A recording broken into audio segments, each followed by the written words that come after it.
பக்கமும் இல்ல. ஆனா நமக்குள்ள அந்த அன்புக்கு எல்லையே இல்ல. தங்கத்தை போல ஒரு மனசோட ரெண்டு சிங்கத்தை போல நடப்போம். எப்பவும் தனக்கென வாழாத ஒரு நட்புக்கு இலக்கணம் படைப்போம்.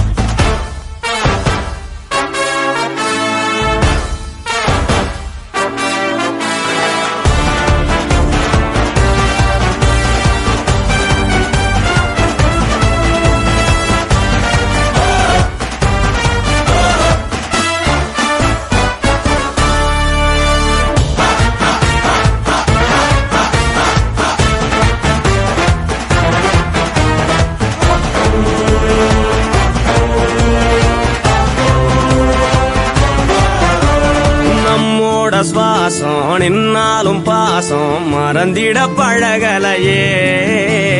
வட்டிக்கட